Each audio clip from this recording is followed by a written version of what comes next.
আসসালামু আলাইকুম। Education campus presence campus আড্ডার আজকের আমাদের আলোচনার বিষয় হচ্ছে ক্যাম্পাসে ছাত্র রাজনীতি নিষিদ্ধ। 2024 সালের কোটা সংস্কার আন্দোলনকে কেন্দ্র করে সারা বাংলাদেশের সুনামধন্য শিক্ষা প্রতিষ্ঠানগুলোতে ছাত্র রাজনীতির যেই নবজাগরণ শুরু হয়েছে, তারই ধারাবাহিকতায় চট্টগ্রাম বিশ্ববিদ্যালয়ের ছাত্র রাজনীতি থাকবে কি থাকবে না এ বিষয়ে ছাত্র সংগঠনগুলোর মধ্যে ব্যাপক আলোচনা হচ্ছে। তো সে বিষয়ে আমরা আজকে কথা বলবো। কথা বলার জন্য আজকে আমাদের স্টুডিওতে আমরা আমন্ত্রণ জানিয়েছি চট্টগ্রাম বিশ্ববিদ্যালয় 2022-23 শিক্ষাবর্ষের ইসলামিক স্টাডিজ বিভাগের মেধাবী মুখ, আমাদের সকলের শ্রদ্ধ প্রিয় ব্যক্তিত্ব আব্দুল্লাহ গালিব। আসসালামু আলাইকুম। ওয়ালাইকুম আসসালাম। স্বাগতম আপনাকে এডুকেশন ক্যাম্পাসের আজকের ক্যাম্পাস আড্ডার আয়োজনে। জি, ধন্যবাদ আব্দুর রহিম ভাই আর এই স্টুডিওতে আমাকে আমন্ত্রণ করার জন্য। ক্যাম্পাসে ছাত্র রাজনীতি নিষিদ্ধ হোক, এটি আসলে আপনি কতটুকু সাপোর্ট করেন? যে বর্তমান যে পরিস্থিতি আসলে দাঁড়িয়েছে, যে দীর্ঘ 15 বছর একটি শাসনের ভিতর দিয়ে আমরা পার করছি। আমার জীবনটা আমার বুঝ হওয়ার পর থেকে আমি একটা সরকারকে দেখছি, আর তাদের শোষণ নিপীড়ন এটা অনেকে অনেকভাবে ব্যাখ্যা করে। কিন্তু আমি মনে করি যে ছাত্রদের ভিতরে যে রাজনৈতিক এই আলাপ আলোচনা, রাজনৈতিক এই টেন্ডেন্সি থাকবে না, এটা আমাদের জন্য একটি ভুল সিদ্ধান্ত হতে যাচ্ছে। যদি বিশ্ববিদ্যালয় প্রশাসন, বিভিন্ন কলেজ, ইউনিভার্সিটি এটা যদি নিষিদ্ধ করে দেয়, তাহলে আমি মনে করি যে আগামীর বাংলাদেশটা একটু হুমকির মুখে দাঁড়াতে আচ্ছা, যাচ্ছে। এখানে আমার সম্পর্কে একটা প্রশ্ন, সেটি হচ্ছে আমরা যদি দেখি বিভিন্ন যে বিশ্বের নামকরা বিশ্ববিদ্যালয়গুলো আছে, হার্ভার্ড, ক্যামব্রিজ, সেই বিশ্ববিদ্যালয়গুলোতে কিন্তু কোনো ছাত্র রাজনীতি নেই। সেই জায়গায় বাংলাদেশের মতো একটি গণতান্ত্রিক দেশে বা বাংলাদেশের মতো একটি উন্নয়নশীল দেশে যখন বিশ্ববিদ্যালয়গুলোতে ছাত্র রাজনীতির চর্চা হয়, আমরা যেটি বিগত সালগুলোতে দেখি যে ঢাকা বিশ্ববিদ্যালয় থেকে শুরু করে বাংলাদেশের চট্টগ্রাম বিশ্ববিদ্যালয়, রাজশাহী বিশ্ববিদ্যালয়, প্রত্যেকটা বিশ্ববিদ্যালয়ে ছাত্র রাজনীতির চর্চা করার কারণে ছাত্রদের যেই নিয়মিত শিক্ষা ব্যবস্থা সেটি অনেক ব্যাঘাত ঘটে। আমরা যদি ভুল না করি, চট্টগ্রাম বিশ্ববিদ্যালয়ে কিছুদিন আগে ছাত্রলীগের একজন নেতার তার পোস্টে হাহারি দেওয়ার কারণে 7 দিন পর্যন্ত ক্যাম্পাস বন্ধ ছিল। তো সেই জায়গায় যদি ছাত্র রাজনীতি আবার পুনরায় ক্যাম্পাসে ব্যাক করে, তা শিক্ষার্থীদের শিক্ষা ব্যবস্থায় আগের মতো আবার কোনো ধরনের ব্যাঘাত ঘটবে কিনা, বা আপনি কি মনে করেন? জি ভাই, আমি যেটা একটু আগেই বললাম যে রাজনীতি যদি নিষিদ্ধ হয়, সেটা ছাত্রদের জন্য ভালো হবে না, দেশের জন্য ভালো হবে না। এখন আপনার যেটা প্রশ্ন যে আমাদের বাংলাদেশের বিভিন্ন জায়গায় যে রাজনীতিটা এখন চলতেছে, সেটা আসলে সুষ্ঠু রাজনীতি নয়। আপনি যে কথাটা বলেন, একটা সংগঠনের নাম উল্লেখ করছেন, বাংলাদেশ ছাত্রলীগ। এই ছাত্রলীগের রাজনীতি আমরা এই 15 বছর ধরে দেখে আসছি। তারা তো কোনো আদর্শের রাজনীতি করে না, তারা অপকর্ম করে। না, তারা বিভিন্ন তাদের যে রাজনীতি, যেটা রাজনীতি হচ্ছে রাষ্ট্র যে নীতি দিয়ে চলবে, এরকম একটা নীতি আমরা এরকম বুঝি। কিন্তু এই ছাত্রলীগের যে রাজনীতিটা এরা চালায়, এটা কোনো রাজনীতি না, না, এখানে এটা আমার আমার সন্ত্রাসী, একটা জানার প্রশ্ন, এটা একটা সেটা হচ্ছে যে সন্ত্রাস।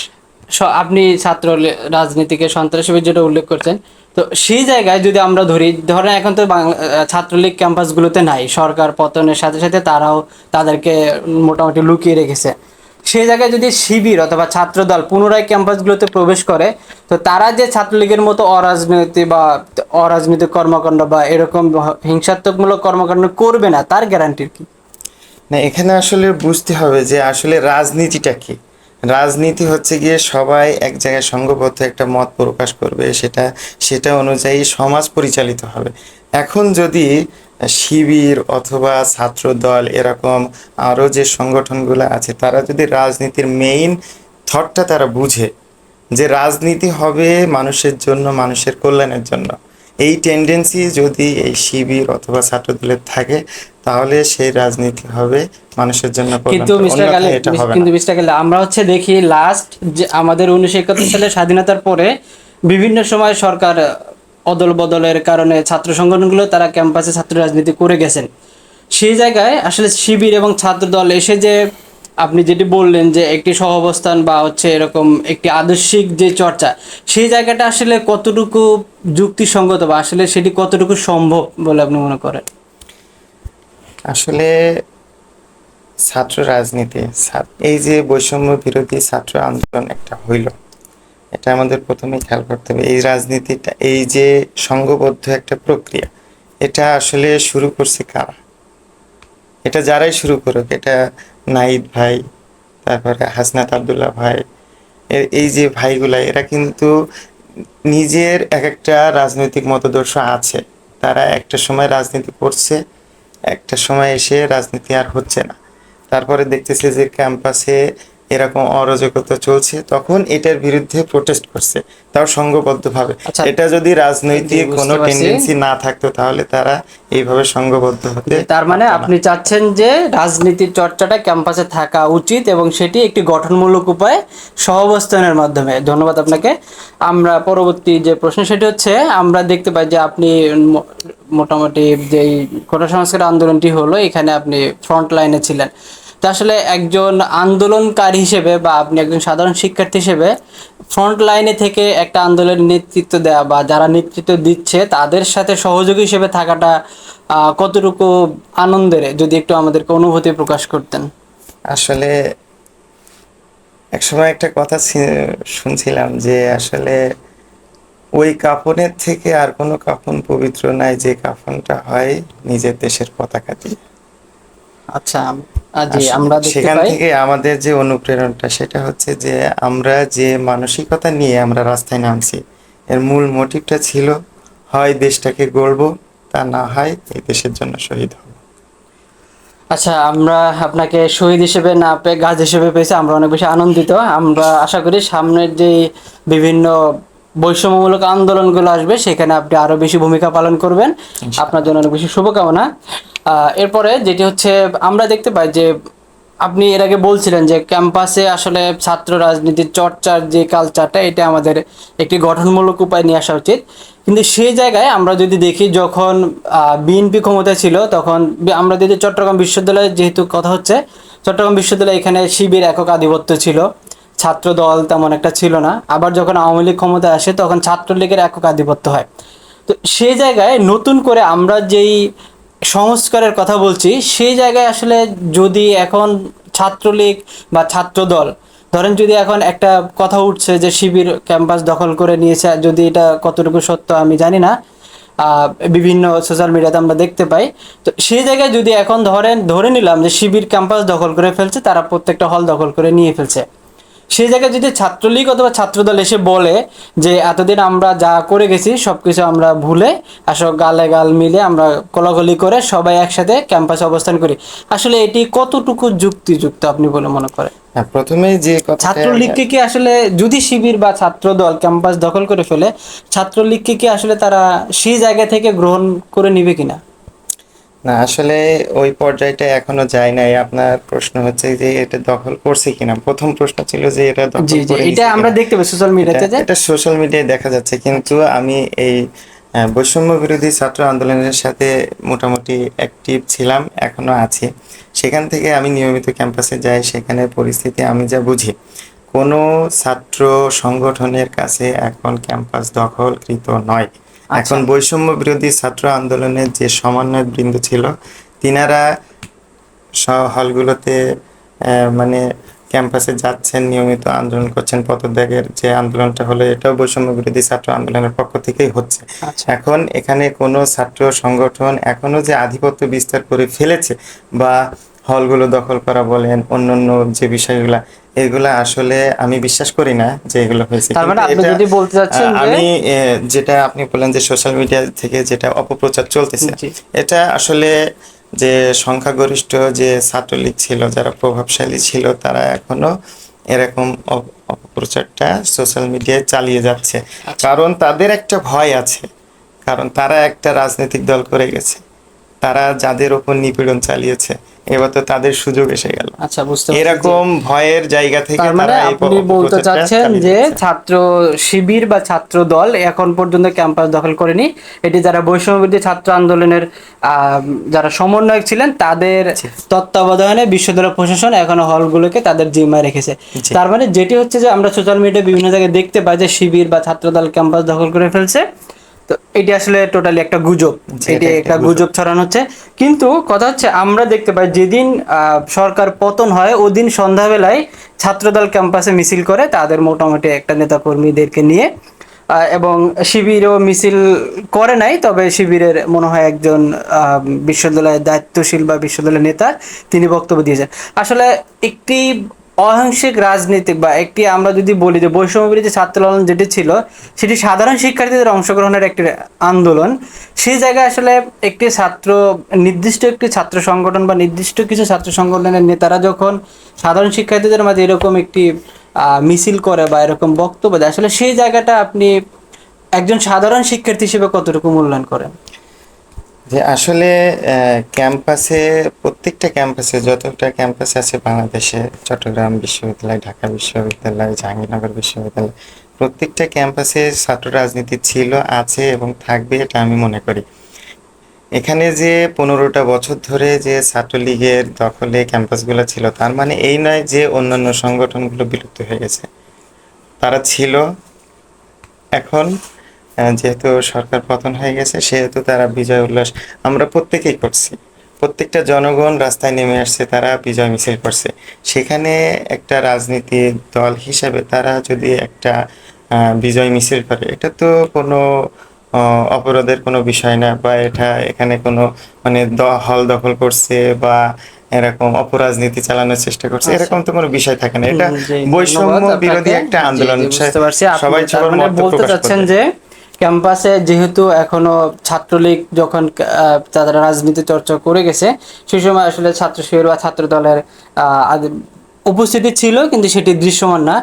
এখন কথা হচ্ছে যদি এই সময় এসে আবার ছাত্রলীগ তারা হচ্ছে ক্যাম্পাসে দৃশ্যমান হতে চায়, আমরা যদি দেখি যে ছাত্রলীগ তারা যখন ক্যাম্পাসে ছিল, আমরা বুয়েট থেকে যদি শুরু করি, বুয়েটে আবরারকে তারা শিবির বলে পিটিয়ে মেরে ফেলছে, এবং বিভিন্ন বিশ্ববিদ্যালয়গুলোতে বিভিন্ন সময় আমরা এরকম খবর পাই যে সে শিবিরের সাথে সম্পৃক্ত থাকার কারণে ছাত্রলীগ তাকে ডেকে নিয়ে বিভিন্ন ধরনের টর্চার করছে। এখন আমার যেটি প্রশ্ন সরাসরি আপনার কাছে, সেটা হচ্ছে শিবির বা ছাত্র দল এই মুহূর্তে যদি চট্টগ্রাম বিশ্ববিদ্যালয় দখল করে নেয়, তাহলে ছাত্রলীগ এরকম যদি কোনো কেউ পরিচয় দেয় যে আমি ছাত্রলীগ, তাহলে শিবির বা ছাত্রদল তাদেরকে সেরকম করে পিটাবে কিনা? জি, আপনার অত্যন্ত গুরুত্বপূর্ণ একটা প্রশ্ন। সেটা হচ্ছে যে বর্তমানে আমরা যে পরিস্থিতিগুলো দেখতেছি বিভিন্ন ক্যাম্পাসে, আপনি উল্লেখও করছেন যে ছাত্র শিবির বা ছাত্রদল, ছাত্র শিবিরের দখলে যদি এই হলগুলো চলে আসে বা এই বিশ্ববিদ্যালয়ে যদি এরা শাসন করে, তাহলে আমার মনে হয় না যে এরকম কোনো ঘটনা ঘটবে। বৈষম্য বিরোধী ছাত্র আন্দোলনে আমরা যুক্ত আছি। আমরা চাই না কোনো প্রকার কোনো ছাত্রের সাথে বৈষম্য সৃষ্টি করা হোক। আমরা পরিচালনায় থাকব, আমরা পরিচালনায় থাকবে আমাদের প্রত্যেকটা স্টুডেন্ট, আমার ভাই, আমার বোন, তার নিজস্ব একটা রাজনৈতিক মতাদর্শ থাকতে পারে। সে সেই রাজনৈতিক মতাদর্শ লালন করবে, সে সেই রাজনীতি করবে, এতে তো কোনো সমস্যা নেই। কিন্তু কিন্তু ওই যে রাজনীতির সেই মতাদর্শের ভিতরে সে যদি ত্রাস সৃষ্টি করতে চায়, সে যদি অপকর্ম করতে চায়, অবশ্যই এর ভিতরে আমরা কঠোর অবস্থান নেব। জি, বুঝতে পারছি। ওকে মিস্টার গালেব, আমরা অনেক তথ্য জানলাম আপনার থেকে। সেই জায়গায় বর্তমানে একটি গুজব উঠে গেছে, বা আমরা চবি ঝুপড়ি চট্টগ্রাম বিশ্ববিদ্যালয় পরিবার থেকে বিভিন্ন জায়গায় দেখতে পাই যে যারা বৈষম্যবিরোধী ছাত্র আন্দোলনের নেতৃত্ব দিচ্ছে, বিশেষ করে আমরা যদি দেখি চট্টগ্রাম বিশ্ববিদ্যালয়ের রাফি এবং রাসেল চট্টগ্রাম অঞ্চলের সমন্বয়ক, সেই জায়গায় চট্টগ্রাম বিশ্ববিদ্যালয়ে যারা সমন্বয়ক ছিলেন তাদের মধ্যে অন্যতম, আমি যদি ভুল না করি, মোহাম্মদ রনি নামে একজন শিক্ষার্থী, মেবি ইতিহাস বিভাগের 17-18 সেশনের ভাই, আমাদের সিনিয়র। তো একটা গুজব উঠে গেছে যে তিনি শিবিরের রাজনীতি করেন এবং তিনি শিবিরের বিশ্ববিদ্যালয় শাখার সেক্রেটারি। আমার প্রশ্নটা হচ্ছে যে এই যে বৈষম্য ছাত্র আন্দোলনের যে নেতৃত্ব দিলেন, আসলে আপনার জানা মতে, আপনি যেহেতু একজন বৈষম্য বিদ্যালয়ের ছাত্র আন্দোলনের যে ফ্রন্ট লাইনের, যদিও নেতা না হলেও আপনি ফ্রন্ট লাইনে ছিলেন, সেই জায়গা থেকে আপনার দৃষ্টিকোণ থেকে উনি কি আসলে শিবিরের সাথে যুক্ত কিনা, বা উনি আসলে শিবির কিনা? আর একটা সম্পর্ক, সেটা হচ্ছে, আচ্ছা আপনি এটাকে বলেন, তারপরে আমি দ্বিতীয় প্রশ্নটা করব। জি, ধন্যবাদ আব্দুর রহিম ভাই, অত্যন্ত গুরুত্বপূর্ণ একটা প্রশ্ন করেছেন। একদম স্থান কাল এখন সময় উপযোগী একটা প্রশ্ন। যে আব্দুর আহ, মোহাম্মদ রনি। ইব্রাহিম রনি। ইব্রাহিম রনি ভাই, যে উনি আসলে শিবিরের সাথে সম্পৃক্ত কিনা। আমরা বিগত 15 বছর ধরে, মানে এখান থেকে 10 বছর আগে একটা সংগঠনের সাথে আমাদের পরিচয় করে দিছিল, যেটা সন্ত্রাসী একটা সংগঠন, সেটা হচ্ছে শিবির। এখন কালের বিবর্তনে আমরা এটা আস্তে আস্তে জানতে পারতেছি আসলে শিবির কি জিনিস। আমরা জানতে পারতেছি আসলে আমরা আশেপাশে মানুষ যারাই আছে সবাই আসলে শিবির। হ্যাঁ, আমরা একটু ঠিক যদি আছে। দেখি যে যেই ভালো কাজ করে সরকার পক্ষ বা ছাত্রলীগের পক্ষ থেকে একটা গুজব ছড়ানো হচ্ছিল যে শিবির বা জামাত বা রাজাকার। আসলে এটাই জি যে আহ, আপনি অধিকার আদায়ের কথা বলেন, আপনি শিবির। আপনি আপনার অধিকারের কথা বলেন, আপনি শিবির। ভাই, আমি কোনো আপনার রাজনৈতিক দলের প্রতি মতাদর্শ লালন করি না, আমি শিবির না। না, এটা আমি আসলে জি বোঝার প্রেক্ষিতে বলছি। যদি কেউ কোথাও অন্যায় হয়েছে এর বিরুদ্ধে কথা বলে, তো সে শিবির। সরকার কোনো একটা সিদ্ধান্ত নিল, সেটা বোঝা যাচ্ছে যে জনগণের জন্য ভালো হচ্ছে না, বা একটা প্রশ্নবিদ্ধ করার একটা জায়গা হচ্ছে, যদি কেউ প্রশ্ন করে, সে শিবির। আপনার দেশের স্বার্থের জন্য কথা বলেন, সে শিবির। আপনার মনে আছে হয়তো শহীদ আবরার ফাহাদ, সে দেশের স্বার্থে দেশপ্রেমিকতার জায়গা থেকে একটা ফেসবুক পোস্ট দিয়েছিল, তাকে শিবির সন্দেহ করে হত্যা করে ফেলা হয়েছে। ঠিক আছে। কিছুদিন আগের ঘটনা আপনি যদি দেখেন, যে অ্যাডভোকেট প্রীতম, উনি, জি আমি জি। জানি না উনি ছাত্র জীবনে কি ছিল, কিন্তু আমি মনে হয় যে ছাত্র শিবিরের কোনো ছাত্র গিটার বাজায় কিনা, ছাত্র শিবিরের কোনো আচ্ছা ছাত্র আচ্ছা, জি, এরকম বুঝতে কোনো পারছি। কর্মকাণ্ড করে তার কিনা মানে আমাকে বলতে দেন। যে এরকম প্রত্যেকটা ভালো কাজের নেতৃত্বে যারা থাকে তাদেরকে শিবির ট্যাগ দেওয়া হয়। এটা হচ্ছে গিয়ে সরকারি যে দল ছিল, ছাত্র ছাত্রলীগ, তারপরে আওয়ামী লীগ, এদের একটা টেন্ডেন্সি এরকম ছিল, যেই কথা বলুক তাদের বিরুদ্ধে সে শিবির। বিএনপি কি ইয়া এসব কিছু দেখার দরকার নেই, সে জি, শিবির। বুঝতে পারছি। এটা একটা তাদের একটা কালচারে পরিণত হয়েছিল। আসলে এখন ইব্রাহিম ভাই, রনি ভাইয়ের এই ব্যাপারটাও এরকম হয়ে গেছে আর কি। আচ্ছা, তার মানে আপনি তিনি বলতে চাচ্ছেন যে প্রত্যেকটা অধিকার আদায়ের কথা বলতেছেন। তিনি কিছুদিন আগে দেখলাম যে তিনি উপজাতিদের অধিকার আদায়ের জি, নিয়ে কথা উনি বলছেন। মোটামুটি এই এই যে বিষয়গুলো অনেক বেশি মোটামুটি সোচ্চার। যে আসলে এই সত্য কথাগুলো বলে, যে সত্যের পাশে থাকে, তাকেই আসলে এই শিবির ট্যাগ দেওয়া হয়। প্রীতম, অ্যাডভোকেট প্রীতম, ইনি কিছুদিন আগে বলছেন যে মার্ক জোকারবার্গ নাকি আচ্ছা, শিবির। জি, আসলে বুঝতে আমিও পারছি। নিজেও এটা সত্য আচ্ছা, উদ্ঘাটনের। জি, বুঝতে পারছি। ধন্যবাদ আপনাকে। তার মানে আপনি যেটি বলতে চাচ্ছেন যে আপনি তার সহযোদ্ধা হিসেবে বলতে পারেন যে তিনি আসলে শিবিরের সাথে সম্পৃক্ত না, তবে আমরা জানি যে একটা রাজনৈতিক যে মতাদর্শ তার থাকতে সবার পারে, থাকতে সেটা আমি পারে, জানি না। তবে আমরা যেটি আপনি বলছেন যে যারা ভালো কাজের সাথে যুক্ত ছিল বা থাকার চেষ্টা করে সবাইকে মোটামুটি একটা শিবির ট্যাগ দিয়ে দেওয়া হয়। তো এটি আসলে আমাদের দেশের একটি অপকালচার। আমরা মনে হয় এই কালচার থেকে বেরিয়ে আসা উচিত, যেহেতু 2024 সালে এসে আমরা মডার্ন টেকনোলজির যুগে বা মডার্নাইজেশন দিকে আমরা যাচ্ছি এবং আমাদের দেশটা অনেক বেশি ডেভেলপ করতেছে। আমরা যদি দেখি মাননীয় প্রধানমন্ত্রী শেখ হাসিনার হাত ধরে পদ্মা সেতু, মেট্রো রেল, মেগা বড় বড় মেগা প্রজেক্টগুলো আমরা করে আসছি। তো সেই জায়গায় মনে হয় এই জায়গাটাতে আমাদের বেরিয়ে আসা উচিত। জি। তো তার মানে রনি ভাই শিবিরের সাথে সরাসরি যুক্ত কিনা এটা আপনি স্পষ্ট না। যদি জি। থাকেও সেটি তার ব্যক্তিগত মতাদর্শ, এটি জি। কোনোভাবেই আপনার কি বলে ছাত্র বৈষম্যবিরোধী ছাত্র আন্দোলনের সাথে কোনো সম্পৃক্ততা নাই। ধন্যবাদ জি। আপনাকে। এটার পাশাপাশি আর একটা প্রশ্ন হচ্ছে যে আরেকটা গুজব উঠে গেছে, সেটি হচ্ছে যে সারা বাংলাদেশে যারা বৈষম্যবিরোধী ছাত্র নেতৃত্ব দিয়েছেন মোটামুটি সবাই শিবির। আপনি যদি বলছিলেন যে যারা ভালো কাজ করতে, তো আসলে এটি কি আসলে যুক্তি? আমরা যদি দেখি যে আমি যদি ভুল না করি, বৈষম্যবিরোধী ছাত্র আন্দোলন যারা শুরু করেন তারা সবাই ছাত্র শক্তি নামের একটা নতুন সংগঠন করে, সম্ভবত ভিপি নূর যিনি ছিলেন সাবেক ডাকসুর ভিপি, তার আহ, যে তখনকার যারা সহযোদ্ধা ছিলেন তাদের একটি তৈরি করা সংগঠন। জি। তো সেই জায়গায় আসলে সবাইকে ছাত্র শক্তি হিসেবে পরিচয় না দিয়ে শিবির হিসেবে পরিচয় দেওয়ার পিছনে কি কোনো ষড়যন্ত্র বা এখানে কোনো ভিন্ন উদ্দেশ্য আপনি দেখতে পান কিনা? না, এটা হচ্ছে যে এই যে সরকারের বিরুদ্ধে চলে যাচ্ছে, সরকার একটা রায় দিল, আবার সে রায়টা ফিরিয়ে নিল, আবার এটা আবার পুনর্বহাল করলো। এটা হচ্ছে গিয়ে সরকারের বিরুদ্ধে যাওয়ার কারণে সরকারের ওই যে টেন্ডেন্সি আছে, যেই কথা বলবে তাকে শিবির ট্যাগ দিয়ে দিতে হবে। আচ্ছা, এই আন্দোলনকে আসলে নস্যাৎ করার জন্য সরকারের একটা কালো হাত ছিল এই শিবির ট্যাগ। জি, তার মানে আপনি যেটি বলতেছেন যে এটি সরকারের একটা কৌশল ছিল যে যারা, জি। যেহেতু জামাত এবং শিবির 71 নিয়ে তাদের একটা তবে কন্ট্রোভার্সি একটা আছে। বিষয় হচ্ছে যে এখানে যেহেতু একটা বিপ্লব হয়ে গেল, এটা ছাত্র জনতার একটা বিপ্লব, এখানে কেউ ঘরে বসেছিল না। জি সেটা আপনার ছাত্র শিবিরই হোক, ছাত্র দল হোক, প্রত্যেক প্রত্যেকটা ছাত্র সংগঠন এখানে অংশগ্রহণ করছে, প্রত্যেকটা নাগরিক এখানে অংশগ্রহণ বুঝতে করছে। পারছি, ধন্যবাদ আপনাকে। তো আমি এরপরে যে প্রশ্নটি করব সেটি হচ্ছে,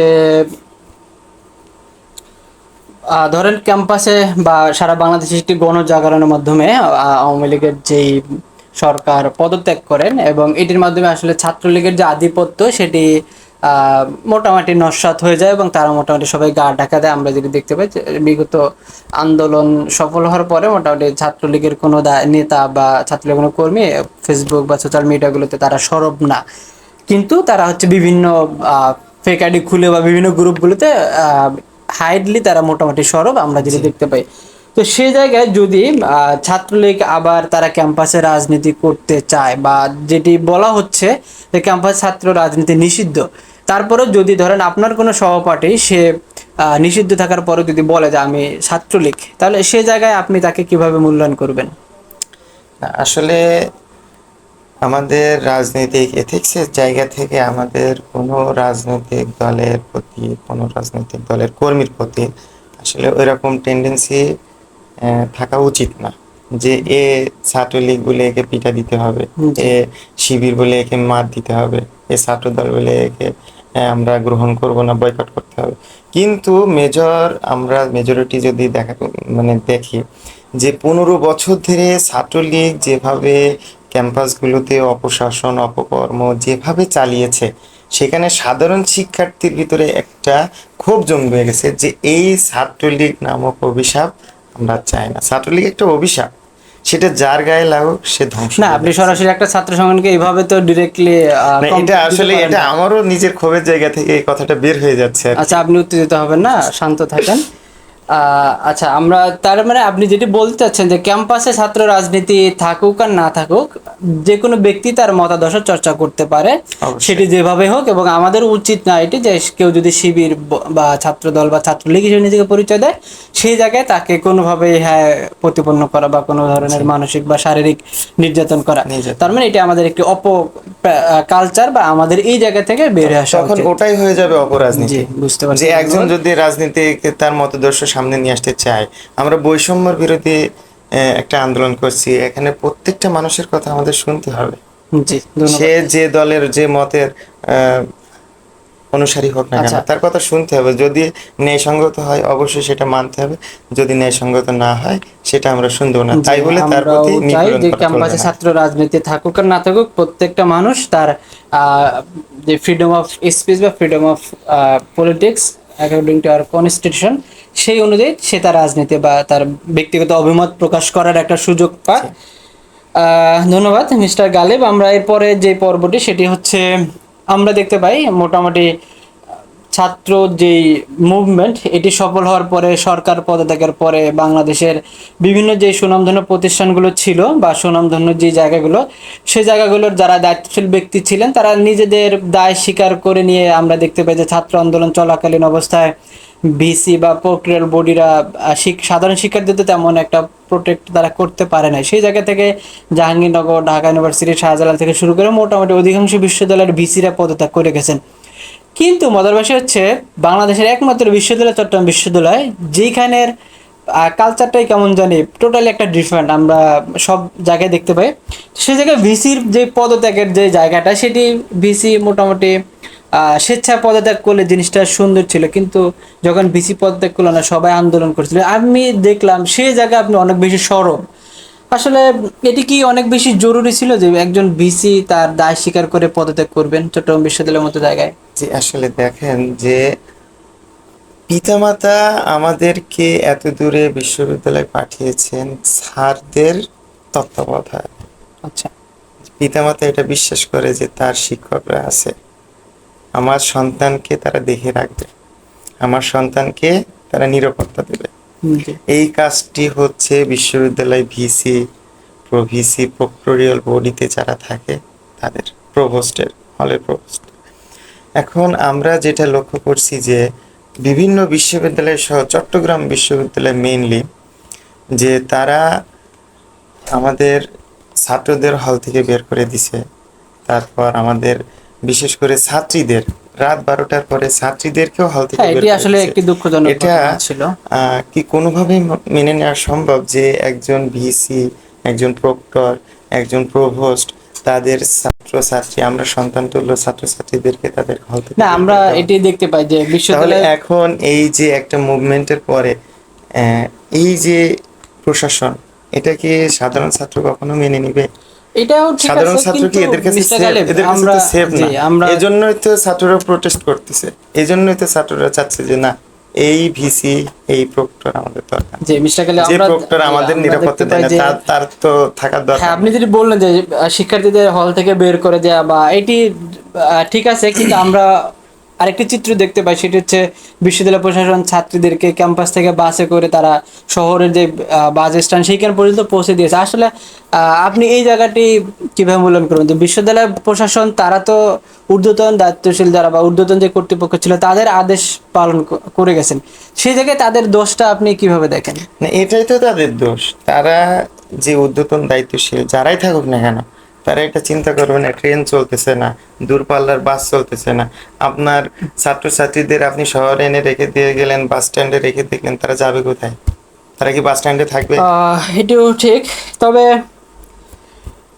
আরেকটি প্রশ্ন পাশাপাশি যেটি গুঞ্জন উঠে গেছে যে এই যে ভিসি পদত্যাগের সাথে সাথে আমরা দেখি যে আসলে একটা যেই প্রশাসনিক সিস্টেম সেখানে শুধুমাত্র ভিসি বা প্রক্রিয়াল বডি দেয় না, এখানে যারা ডিপার্টমেন্টের চেয়ারম্যান ছিল বা বিশ্ববিদ্যালয়ে আরও প্রায় 500 থেকে 600 শিক্ষক রয়েছেন, আসলে আপনারা তাদের কোনো পদত্যাগ বা তাদের অপসারণের জন্য কোনো দাবি তোলেননি? এটি কি আসলে কোনো রাজনৈতিক উদ্দেশ্য আছে কিনা এর পিছনে? হ্যাঁ, রাজনৈতিক উদ্দেশ্য বলতে এখানে তো আহ, যে চেয়ারম্যানগুলো আছে, আমি অনেক চেয়ারম্যানকে চিনি যারা তাদের স্টুডেন্টদের সাথে গতানুগতিক যোগাযোগ করছে, তাদেরকে খোঁজ খবর নিছে, তাদের মোটামুটি একটা সেভ একটা, মানে তাদেরকে আশ্বস্ত করছে যে জি। আমরা তোমাদের সাথে আছি। কিন্তু এখানে মূলত বিশ্ববিদ্যালয় প্রশাসনকে দায়ী মনে করা হচ্ছে, কারণ প্রশাসনের দায়িত্ব হচ্ছে হলগুলোর, আমাদের নিরাপত্তার দায়িত্ব হচ্ছে প্রশাসনের। এখানে ডিপার্টমেন্টের প্রভোস্ট এবং চেয়ারম্যান, প্রক্টরিয়াল বডি যারা জি, আছে তাদের এখানে তো দায়িত্ব তাদের থাকে। কোনো দায়িত্ব নাই, তারা তো এটা চাইলেও করতে পারবে না। তারা বলতে পারে, তারা তাদের জায়গা থেকে এই অনুরোধটা করতে পারে বা বলতে পারে যে এরকম করা যাবে না, কিন্তু এই ভিসি, প্রক্টর, প্রভোস্ট এদের কাছেই মূলত এই ছাত্রদের আবাসন বলেন, নিরাপত্তা বলেন, সার্বিক দায়িত্ব। এখানে আমি মনে করি না যে রাজনৈতিক কোনো কারণে এই টিচারদের উপরে আচ্ছা, কোনো আমরা প্রশ্ন বিশ্ববিদ্যালয়ে করা যেই হচ্ছে না। অনেক পপুলার দুইটা গ্রুপ চবি ঝুপড়ি বা চট্টগ্রাম বিশ্ববিদ্যালয় পরিবার, সেখানে দেখতে পাই একটি মহল তারা দাবি তুলছেন যে ভিসি এবং প্রক্রিয়াল বডি যারা আছে তাদের পদত্যাগ করার পরে যারা আন্দোলনকারী আছে তাদের ভিতরে যেহেতু একটা সন্দেহান রয়ে গেছে যে জামাত অথবা শিবিরের সম্পৃক্ততা, এটি যদিও কতটুকু সত্য আমরা জানি না, তারা যেটি বলছেন যে সেইখানে জামাত এবং শিবিরের যারা রাজনীতি অতীতে করে আসছেন তাদেরকে এই জায়গাগুলোতে বসানোর জন্য একটা অপরাজনীতি চলছে। আসলে এটি আপনি কিভাবে মূল্যায়ন করেন? হ্যাঁ, এখন বিশ্ববিদ্যালয়ের একজন শিক্ষক, বিশ্ববিদ্যালয় পড়ুয়া একজন ছাত্র, এটা তো হইতে পারে না যে তার ভিতরে কোনো রাজনৈতিক কোনো মতাদর্শ থাকবে না। এখন বাংলাদেশে এমন কোনো সিঙ্গেল পার্সন আছে যার ভিতরে রাজনৈতিক মতাদর্শ নেই? না, সেটা ঠিক। সবাই আমরা স্টুডেন্টরা যেটা বিবেচনা করতেছি, আমরা অভিজ্ঞতার ভিত্তিতে, আমরা মানুষের মানবিকতার ভিত্তিতে আমরা স্যারদেরকে নির্বাচন করতেছি। এখানে সে আমলীগের রাজনীতি করতেই পারে, সে জামাতের রাজনীতি করতেই পারে, সে বিএনপি একটা মতাদর্শ তার থাকতেই পারে। আমাদের তো ওটাই তো কোনো সমস্যা নেই। এতদিন ধরে আমলীগ এই প্রশাসনে আছে, কে কোনো তো কথা হয়নি। এখন যখন দায়িত্বপ্রাপ্ত হতে আসলে এখন কি রাজনীতি যে জানেই না বোঝেই না এমন একটা লোক আপনি কোথায় পাবেন?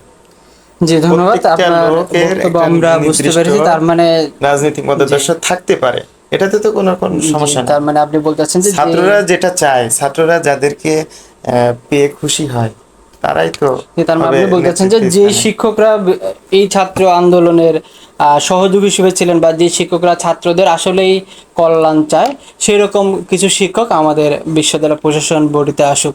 ধন্যবাদ মিস্টার গালেব, আপনার স্পষ্ট বক্তব্য আমরা বুঝতে পেরেছি। সর্বশেষ সেটি হচ্ছে ক্যাম্পাসগুলোতে ছাত্র রাজনীতি নিষিদ্ধ হোক বা ছাত্র রাজনীতির যে অপচর্চা এটি বন্ধ হোক, এটি আমিও ব্যক্তিগতভাবে চাই একজন বিশ্ববিদ্যালয় শিক্ষার্থী হিসেবে।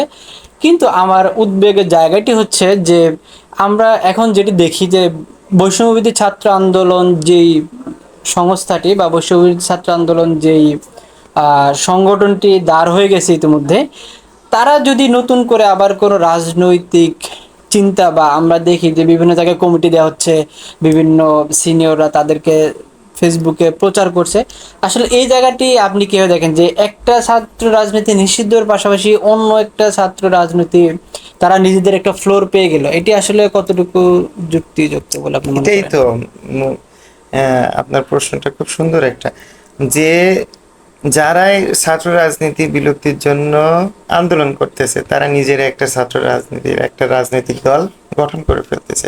জি। তাহলে ক্যাম্পাসগুলো থেকে রাজনীতি কিভাবে নিষিদ্ধ হলো?